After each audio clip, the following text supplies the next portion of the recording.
I remember the silence first. The kind of silence that doesn't just hang in the room, it crushes you. My mother-in-law's manicured fingers dropped the last velvet box onto the table. Gold chains for one grandchild, crisp bills for another, even an iPad for the oldest. Laughter, thank yous, hugs. All except my daughter. She sat quietly, smiling the way only a child can, still waiting her turn. But her turn never came. My mother-in-law looked straight at her, eyes cold, lips curled. "Not really family," she said. Just like that. A knife disguised as words. And my husband, my supposed protector? He sat there, silent, staring at his plate as though the betrayal hadn't just happened in front of him. I wanted to scream, to flip the table, but I didn't. I let the humiliation burn into me, deeper than anger, deeper than grief. Because beneath the fire, something else stirred, something sharper, revenge. When I first met her, she pretended warmth. Smiles too wide, compliments too polished. I knew she didn't approve of me. Wrong background, wrong family, wrong everything. But I thought time would change her. Love usually softens people. I was naive. Over the years, the jabs grew sharper. Backhanded compliments, whispered comparisons. She never called my daughter our daughter. Always his. Always an outsider. And my husband, he swallowed it. Every time. I realized the truth then. He feared her more than he loved us. That wasn't a weakness I could forgive. The signs of betrayal came quietly. Texts hidden, late-night calls. My husband's loyalty wasn't mine. It was hers. His own mother. She pulled his strings, and he danced. When I confronted him, he laughed it off. It's just how she is. No, it was who he was. Spineless, complicit. So I stopped confronting. I started planning. Revenge doesn't come from rage, it comes from patience. I built mine carefully, piece by piece. First, I gathered evidence. The finances she funneled through him, the inheritance games, the secret accounts. I documented every insult, every slight against my daughter. I wanted a record, not for court, but for something worse. Truth revealed at the perfect moment. Second, I prepared my daughter, not with bitterness, but strength.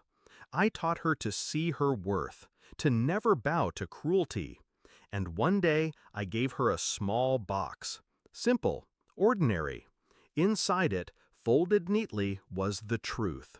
A weapon disguised as innocence. "Sweetheart," I told her, "this is for Grandma, but only if she ever forgets who you are again. Only if she makes you feel invisible." My daughter nodded, serious beyond her years. She understood more than I ever wanted her to. And then it happened.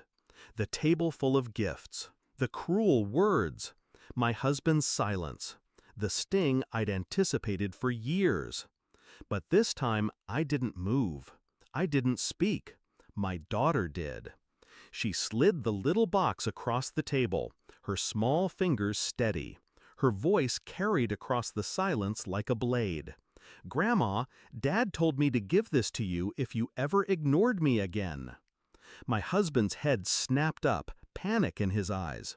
My mother-in-law frowned, confused, and opened it. Inside, photographs, printouts, notes. Every cruel word, every hidden transfer, every manipulation. Proof that her perfect son wasn't loyal to her. He was exposed by his own child. She screamed, a guttural sound, not from pain, but from recognition. Recognition that her empire of control had crumbled, and she had no one to blame but herself. The room erupted. Questions, accusations, my husband stammering excuses. The grandchildren stared wide-eyed, the family splintering in real time. And me? I sat back, silent, watching the fire spread exactly as I had planned. The beauty of revenge is that it doesn't always need blood or violence. Sometimes it's the unveiling, the mirror held up at just the right angle. My mother-in-law saw what she had created. A weak son, a fractured family, a child she tried to erase but who stood taller than all of them. My husband saw his cowardice displayed in front of everyone, undeniable. His silence had spoken louder than any defense. And my daughter? My daughter saw justice. Not the kind you beg for, the kind you make. After the screaming died down, after the family fractured beyond repair, I walked my daughter out of that house. The air outside was cool, sharp, freeing.